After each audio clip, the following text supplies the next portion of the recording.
Evangelho do Dia. A Palavra de Deus comentada e narrada. Muito bom dia! Estaremos refletindo hoje o Evangelho de Jesus Cristo segundo Lucas, capítulo 7, versículos de 11 a 17. Em nome do Pai, do Filho e do Espírito Santo. Amém. Louvado seja nosso Senhor Jesus Cristo, para sempre seja louvado.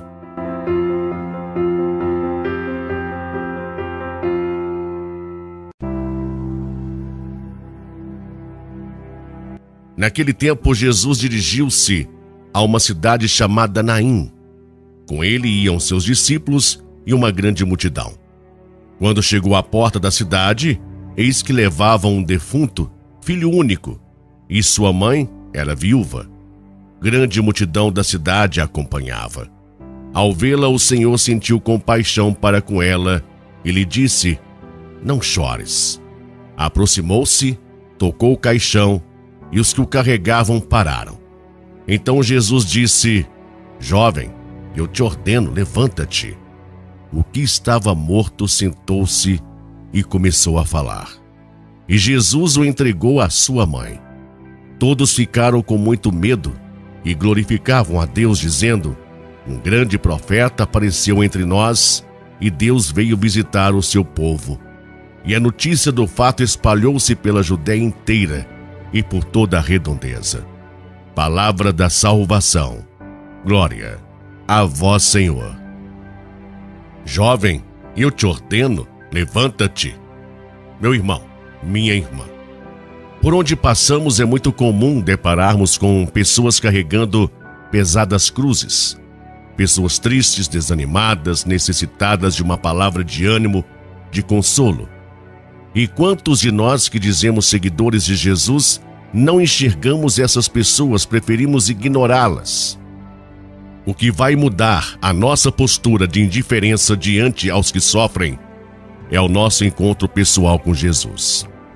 É a partir deste encontro que o amor de Jesus vai penetrando em nós, nos fazendo enxergar o que antes nós não víamos. É o nosso amor a Jesus que nos move, que nos faz sairmos de nós mesmos para irmos ao encontro do outro, daquele que sofre.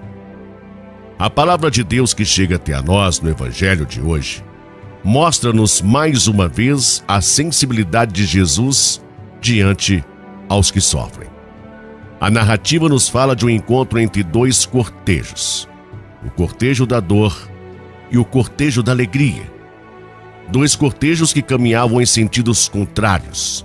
De um lado, o cortejo da vida, da alegria, tendo à frente Jesus. Do outro lado, o cortejo da dor, tendo à frente o morto, o filho único de uma viúva. O interessante é que o cortejo da vida não foi indiferente ao cortejo da morte. Houve uma aproximação. E esta aproximação partiu de Jesus, que se comoveu diante ao sofrimento de uma viúva que levava o seu único filho para ser sepultado. Tomada pelo sofrimento, aquela mãe nem percebe a presença de Jesus, mas o Senhor da vida a enxerga e se compadece dela. Jesus sabia que, além da dor da perda do seu único filho, aquela viúva teria sérias dificuldades pela frente quanto à sua sobrevivência.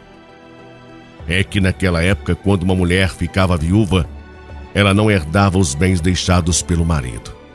Quem ficava responsável por esses bens era o filho mais velho. Era este filho que ficava encarregado de prover o sustento da mãe. E quando a viúva não tinha ou perdia o filho, ela era condenada a viver na miséria, pois os bens deixados pelo marido eram confiscados pelas autoridades. E sem nada, a viúva ficava à mercê da caridade alheia.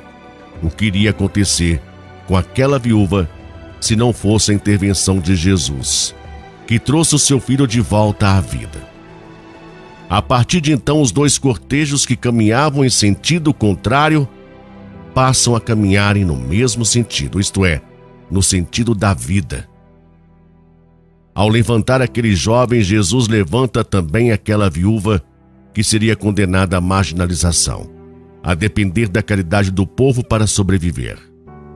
O relato chama a nossa atenção sobre a importância de termos um olhar sensível como o olhar de Jesus.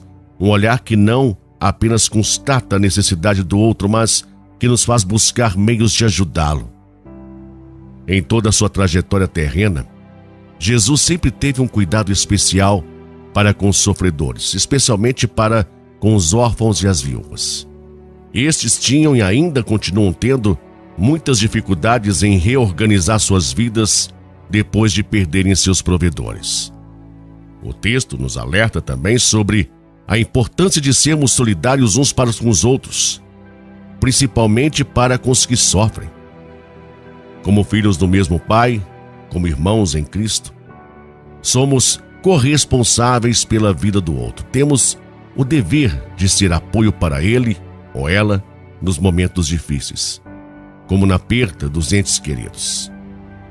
Tão importante quanto providenciar o sepultamento daquele que se vai é cuidar daqueles que ficam, principalmente quando se trata de órfão e de viúva. O ponto principal deste episódio não é o milagre em si, e sim o que moveu Jesus a realizar aquele milagre, que foi a sua sensibilidade diante aquele que sofre.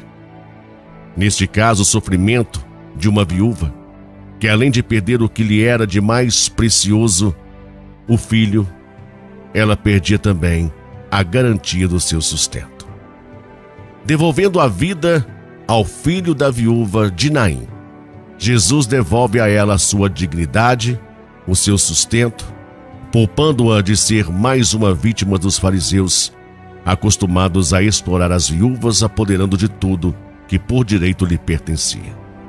Assim, como Jesus compadeceu da viúva de Naim, ele compadece de todos os que sofrem, os que são injustiçados, os aflitos, os marginalizados. É confortante saber que Jesus compartilha da nossa dor, que ele nos ajuda a carregar a nossa cruz de cada dia e a cada dia. Amém? Meu irmão, minha irmã, que você tenha um excelente e abençoado dia, fique na paz de Jesus e até amanhã.